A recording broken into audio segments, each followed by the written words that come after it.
కాంగ్రెస్ వాళ్ళు ఓట్లు అడిగేందుకు వస్తారు, మళ్ళా అమ్మ అయ్య అక్క అల్లుడు తమ్ముడు అనుకుంటూ వస్తారు. అడుగుండ్రి ఏమరా కొడక బాగా చెప్తివి అసెంబ్లీ ఎలక్షన్ల ముంగట ఎక్కడున్నారు కాంగ్రెస్ వాళ్ళు, మళ్ళా కొట్లాడేది గదే కేసీఆర్ దళం కదా, గదే కేసీఆర్ బిడ్డలు కొట్లాడుతున్నారు, గదే గులాబీ జెండా కొట్లాడుతున్నది రైతుల గురించి, మీరెక్కడ పోయినరు అని కాంగ్రెస్ వాళ్ళని అడగండి. ఎక్కడ పోయినాయి మా వానాకాలం రైతు బంధు, ఎక్కడ పోయింది 15,000 రూపాయలు నిలదీయండి. ఏమైంది రుణమాఫీ అని అడగండి, ఏమైంది బోనస్ అని అడగండి. అడగకపోతే అమ్మ కూడా అన్నం పెట్టది, యాది పెట్టుకోండి. అడగకపోతే అమ్మ కూడా బువ్వ పెట్టది. అందుకే అడగాలే. పోరాటాల పురిటిగడ్డ నల్లగొండనే మొత్తం రాష్ట్ర రైతాంగానికి ఆనాడు సాయుధ పోరాటంలో ఎట్లయితే స్ఫూర్తి నింపిందో మళ్ళొక్కసారి రాష్ట్రంలో రైతులు తిరగబడతందుకు నల్లగొండనే వేదిక కావాలి. అందుకే ఇక్కడి నుంచే మొదలు పెట్టినాం ఈ రైతు పోరు. నేను మీ అందరితో ప్రార్థించేది ఒకటే, ఇంకా 4 ఏళ్ల సమయం ఉంది.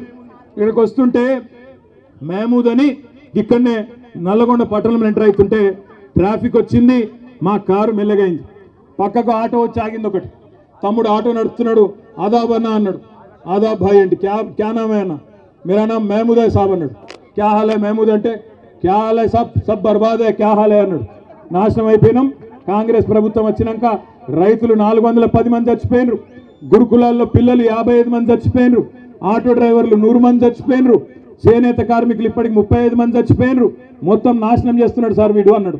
అంటే మరి క్యా కర్నా, ఏక్ ఓటు కా సజా 5 साल అయినా మహమూద్ భాయ్ అన్న. నేను ఒక ఓటు శిక్ష 5 ఏళ్ళు కదా అన్న. నేను అంటే ఏమంటుండు తెలుసా మహమూద్, క్యా సాబ్ కోయి తర్కీబ్ నీ క్యా అంటుండు, ఏమన్నా ఉపాయం లేదా అంటుండు. అంటే నేనంటే ఆడికెళ్ళి ఉందిరా పోయి ఉపాయం ఏం లేదు, ఎదురు చూడాలి, ఏం చేస్తాం మరి. మేము తయారున్నాం పోరాడేందుకు, మా వాళ్ళందరూ తయారున్నారు. కేసీఆర్ తయారు చేసిన మా తమ్ముళ్ళు మా అన్నలు మా అక్కలు చెల్లెళ్ళు అందరు తయారున్నారు. బాగా నీలుగుతున్న మంత్రులు ఎవరైతున్నారో రైతు బంధు అడిగితే చెప్పుతో కొడతా అనే మంత్రి ఒకడు ఉన్నాడు. ఇంకా చాలా మంది మీటింగ్ పెట్టుకుంటామంటే అడ్డుకునే సన్నాసి మంత్రి. గింత భయపడతాడు ఎవడన్నా మీటింగ్ పెట్టుకుంటామంటే. గంత భయం ఎందుకు నీకు? భూపాల్ రెడ్డిని తీసుకుపోయి పోలీస్ స్టేషన్లో ఆడ పోలీసు వాళ్ళు అడ్డం ఉండి భూపాల్ రెడ్డి మీద దాడి చేస్తావా? సిగ్గుందా నీకేమన్నా అడుగుతున్న మంత్రి కోమటిరెడ్డి వెంకటరెడ్డి. నీకు ధైర్యం ఉంటే దమ్ముంటే గడియారం సెంటర్కు రా, గడియారం సెంటర్కి వచ్చి మా లెక్కన మీటింగ్ పెట్టి చెప్పు రైతులకు ఏం పీకింది నీ ప్రభుత్వం ఈ సంవత్సర కాలంలో చెప్పు. ఉత్తమ్ కుమార్ రెడ్డి కోమటిరెడ్డి వెంకటరెడ్డి పెరిగిన ఆకారాలు మాత్రం బాగా పెరిగినాయి, అహంకారాలు బాగా పెరిగినాయి, కానీ పీకిందేమీ లేదు నల్లగొండకు. అందుకే నేను అంటున్నా, ఏం చేసిండు కేసీఆర్ నల్లగొండ కంటే చెప్పండి. వరి ధాన్యం ఉత్పత్తిలో తెలంగాణను దేశంలో నెంబర్ 1 చేస్తే నల్లగొండను రాష్ట్రంలో నెంబర్ 1 చేసిండు కేసీఆర్. ఒకటి కాదు 3 మెడికల్ కాలేజీలు సూర్యాపేటలో నల్లగొండలో యాదాద్రిలో కట్టించింది కేసీఆర్. యాదాద్రి గుడిని అత్యద్భుతంగా తీర్చిదిద్ది ఆ లక్ష్మీ నరసింహస్వామి రుణం తీర్చుకున్నాడు కేసీఆర్. తామర చెర్లలో అద్భుతంగా మొత్తం తెలంగాణలోనే అతి పెద్ద విద్యుత్ ఉత్పత్తి కేంద్రం కట్టించింది కేసీఆర్. చెప్పుకుంటా పోతే ఒకటి రెండు కాదు ఎన్నో పనులు చేసినాం. దమ్ముంటే క్లాక్ టవర్ కు రా, మా భూపాలన్న వస్తాడు, మా జగదీశ్ అన్న వస్తాడు, వాళ్ళు నీ సంగతి చెప్తారనే మాట కూడా నేను తెలియజేస్తా ఉన్నా నల్లగొండ రైతు బిడ్డలకు. ఎందుకంటే మనం ఆఖరికి మనం హైకోర్టు కూడా ధన్యవాదాలు చెప్పాలి, మనకు న్యాయ వ్యవస్థకు ధన్యవాదాలు చెప్పాలి. ఎందుకంటే రేవంత్ రెడ్డి ప్రభుత్వం అడ్డుకునే ప్రయత్నం చేసిన హైకోర్టు, దేశంలో ఇంకా న్యాయం ఉన్నది, ధర్మం బతికే ఉంది కాబట్టి రైతుల పోరాటంలో న్యాయం ఉందని చెప్పి హైకోర్టు కూడా అంగీకరించి ఇవాళ పర్మిషన్ ఇచ్చి ఈ క్లాక్ టవర్ సెంటర్లో మనకు ఇవాళ సభ జరుపుకునే ధర్నా జరుపుకునే అవకాశం ఇచ్చినారు. ముఖ్యమంత్రి రాజ్ భవన్ ముంగట ధర్నా చేస్తేనేమో ఏం కాదట, ట్రాఫిక్ అంతరాయం కాదట. మరి ఇక్కడ క్లాక్ టవర్ కాడ మనం ధర్నా చేసుకుంటే మాత్రం నల్లగొండ రైతు బిడ్డల కోసం ఇక్కడ చాలా ఇబ్బంది అవుతుందట, వెంకటరెడ్డికి చాలా ఇన్కన్వీనియన్స్ అవుతుందట, అందుకే పర్మిషన్ ఇయ్యరట. కానీ నేను గుర్తు చేస్తా ఉన్న పోలీస్ అధికారులకు జిల్లా యంత్రాంగానికి కూడా మర్చిపోకండి, భవిష్యత్తు మళ్ళీ ఖచ్చితంగా గులాబీ జెండాలే, ముమ్మాటికి తిరిగి వస్తాం. ఇవాళ ఎవరెవరైతే కాంగ్రెస్ కార్యకర్తల కంటే అతిగా ప్రవర్తిస్తున్నారో అన్ని గుర్తుపెట్టుకుంటాం, వడ్డీతో సహా ఇస్తాం, యాది పెట్టుకోమని చెప్తూ మళ్ళొకసారి నల్లగొండ రైతు బిడ్డలందరికీ ధన్యవాదాలు తెలియజేస్తూ జై తెలంగాణ. నువ్వు హరీష్ రావు కోమటిరెడ్డి వెంకటరెడ్డికి ఖాళీ గోటికి సరిపోరు. నువ్వు ఆయన కేసీఆర్ అల్లుడని చెప్పి ఆయన లీడర్ అయ్యిండు, నువ్వేమో కేసీఆర్ కొడుకని లీడర్ అయినావు. మరి ఆయన ఏం చేస్తాడు? వ్యవసాయం చేసుకుంటాడు. ఎట్లయినా నేను 5 సార్లు ఎమ్మెల్యేకి ఒకసారి ఎంపీగా నువ్వు మన నీ ఎందుకు పార్లమెంట్ ఎన్నికల్లో నా కాన్ఫిడెన్స్ నేను ఒక్క గంట కూడా ప్రచారం చేయలే 60,000 మెజార్టీ వచ్చింది మా రఘువీర్ రెడ్డికి. నువ్వు సిరిసిల్లలో 10,000 కోట్లు అభివృద్ధి చేసుకున్నావు కదా, 6,000 మైనస్ ఎందుకు వచ్చింది? 6,000 బండి సంజయ్కి లీడ్ ఎందుకు వచ్చింది? బీజేపీతో కుమ్మకైనా లేకపోతే ప్రజలు నీ ముఖం చూడలేక వేరే పార్టీకి ఓటేసినా? అందుకనే నీ కెపాసిటీ కోమటిరెడ్డి వెంకరెడ్డి పేరు తీసుకునే నైతిక హక్కు లేదు. కోమటిరెడ్డి వెంకరెడ్డి అంటే నీతి నిజాయితీకి మారు పేరు. 30 ఏళ్ళలో ఒక్కసారి నా పేరు వచ్చింది నాది ఎక్కడైనా కబ్జాలు చేసి నువ్వు దోసుకున్నాను. నువ్వు ఫార్ములా రేసు, ఈ రేసు గుర్రాలు, బిల్లర్ల గుర్రాలు, ధరణి మీద 2-3 లక్షల కోట్లకి వెళ్తుంది. నీ ఆస్తులన్నీ మొత్తం పక్కాగా బయటపడితే ఒక్కొక్కటి బయటపడి కోర్టుకు పోయి సుప్రీంకోర్టుకు పోయి కోట్ల రూపాయలు అడ్వకేట్లను పెట్టి నా మీద ఒక చిన్న కేసు అన్న ఉన్నదా? అవినీతి వరకు ఉన్నదా? 3 ఏళ్ళ పదవి వదిలిపెట్టుకున్నాన్ని మీ నాయనలాగా రాజీనామా చేయ by election, collection, re election, by election. నేను రాజీనామా చేసినంటే మళ్ళీ చెప్పిన, ఆ రోజు చెప్పిన, గవర్నర్ ఇంటి ముందర చెప్పిన, తెలంగాణ రాష్ట్రం వస్తుంది, వచ్చినప్పుడే మంత్రి అయితే అప్పటిదాకా మంత్రి పదవి తీసుకున్నా. అందుకనే ఆ బచ్చగాల గురించి మాట్లాడకు. నేను ఒకటే చెప్తున్నా, కేటీఆర్ నువ్వు మీ బావ కలిసి మీ నాయనని ప్రతిపక్ష నాయకుడిగా వస్తావా రావా నెక్స్ట్ అసెంబ్లీ సెషన్కు బడ్జెట్ సెషన్కి అడుగు.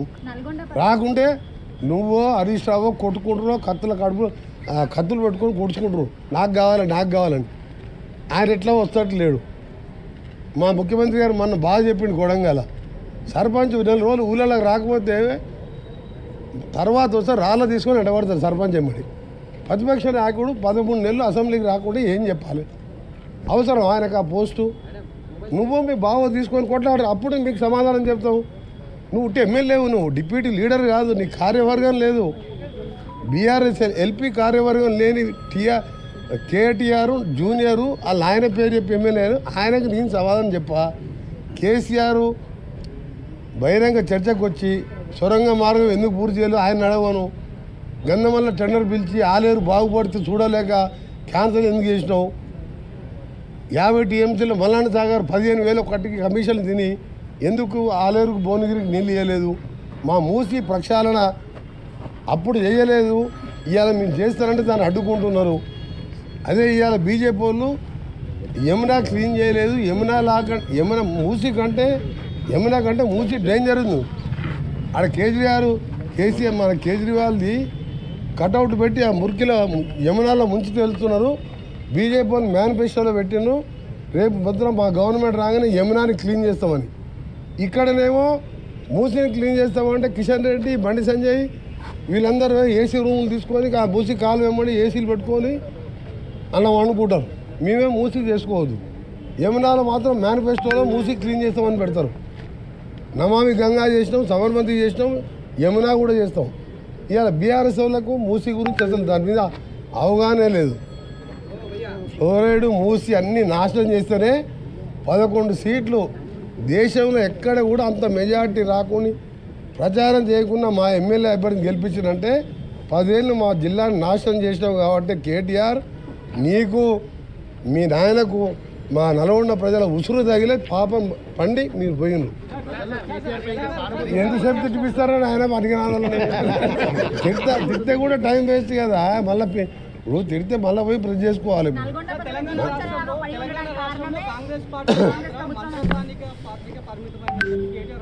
మళ్ళీ కేటీఆర్ తప్ప కూడా పిల్లగాని గురించి ఎందుకు మాట్లాడుతుందా? నేను ఎప్పుడు 3వ సారి ఎమ్మెల్యే అయినప్పుడు రాజకీయాలకు వచ్చిండు, దాని గురించి నేను మాట్లాడాలా? మీరు ఆలోచన పెట్టండి. కేసీఆర్ నేను ఫ్లోరైడ్ కోసం 12 రోజులు చచ్చిపోతూ ఉంటుంటే జయశంకర్ ఉన్న వీడియోస్ ఉన్నాయి. వరంగల్కి వెళ్ళి బస్సులు వచ్చి జయశంకర్ నా దగ్గర కూర్చున్నాడు. నువ్వు ఒక్క ఎమ్మెల్యేనే నల్గొండ కోసం ఎమ్మెల్యే పదవి ఉండి ఇవాళ ప్రాణాలు తెగించేస్తావు అని బస్సులు వచ్చేది. అప్పుడు ఈయన డిప్యూటీ స్పీకర్గా బుల్లెట్ ప్రూఫ్ కార్లో తిరుగుతున్నాడు, తారనాగర్ అధికార బంగ్లాలు ఉన్నాడు. కేసీఆర్ కూడా నా నైతిక హక్కు లేదు నా మీద మాట్లాడతాను. ఈ బచ్చాయంతా అప్పుడు అమెరికాలో నౌకరు చేసుకుంటున్నాడు, రామలింగరాజు కొడుకెమ్మడి తిరుగుతున్నాడు అమెరికాలో. ఆయన గురించి గడుకోసారి కేటీఆర్ ఏముంది ఆ కేటీఆర్ దగ్గర? ఫార్ములా రేస్ ఉంది, 1,00,000 కోట్లు ఆస్తుంది. ఆ పైసలు కోమటిరెడ్డి వెంకరెడ్డి దగ్గర 1,00,000 కోట్లు లేవు, కానీ ప్రజల కోసం పోరాటం చేసి ఒక రైతు బిడ్డగా పైకి వచ్చిన. అందుకని అడిగితే కేసీఆర్ కన్నా అడిగినా అర్థం ఉంది, కానీ కేటీఆర్ హరీష్ ఏముందా వాళ్ళ దగ్గర?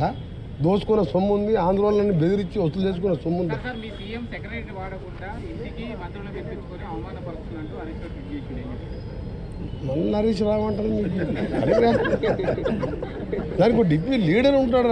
బీఆర్ఎస్ ఎల్పీనో టీఆర్ఎస్ ఎల్పీనో 6 ఎమ్మెల్యేలు ఉన్న మా సిఎల్పి నాయకుడు బట్టి విక్రమార్క గారు పాదయాత్ర చేసి 6తోనే అసెంబ్లీలో ఒంటరి పోరాటం చేసి ప్రతి సమస్యని ప్రజలకు తెలియజేసిండు, ప్రభుత్వం దృష్టికి తీసుకొచ్చిండు. 30 మంది ఉండి సరే 10 మంది అంటే వీళ్ళ దోపిడి తెలిసి వెళ్ళిపోయిన వాళ్ళు. 30 మంది ఉండి కూడా నువ్వు అసెంబ్లీ రాకుండా కేసీఆర్ గురించి ప్రశ్నించకుండా మీరు ఒక్కటే అడుగుతున్నా, మీకు కేసీఆర్ ఈసారన్నా వస్తావా రావా, లేకపోతే రాజీనామా చేసి కొడుకు అల్లుడో ఎవరికో అప్పచెప్పు, అప్పటిదాకా ఈ పిల్లల పేరు తీసుకోవద్దని మీ ప్రెస్ వాళ్ళకి చెప్తున్నాను. నేను నన్ను ఎంతైనా తిట్టుకోరు మీరు మామచాడు అల్లుడు కొడుకు, తండ్రి చాడు కొడుకు. మీరు నాలాంటి మాస్ లీడర్ కాదు. మీరు తెలంగాణ కోసం త్యాగాలు చేయలే. మీరు ఏమైనా కలెక్షన్ చేసుకుని బై ఎలక్షన్ చేసుకుంది తప్ప, అందుకని నేను వాళ్ళ కోసం కాదు వచ్చింది గాంధీ భవన్కు. మా పార్టీకి ప్రజలు వస్తే వాళ్ళని కలవాలని మా పార్టీ అధ్యక్షుని ఆదేశం మేరకు రావడం జరిగింది. తిట్టాలని చాలా టైం ఉంది. నిన్న నన్ను వాడు వీడు చాలా అన్నాడు. నాకంటే వయసులో చిన్న అయినా కానీ అమెరికాలో చదువుకున్నాడు, గదే నేర్చుకొచ్చుకుని మర్యాద. నేను తిట్టాలంటే తిట్టిననుకో తలకాయ బలికి చచ్చిపోతురాలు. నేను తిట్టదలుచుకోలే, ఎందుకంటే వేస్ట్ ఫెలోస్ గురించి ఏం తిట్టాలి. దీపం పాపం మూతపడే దుకాణం అది, సగం దుకాణం పడ్డది.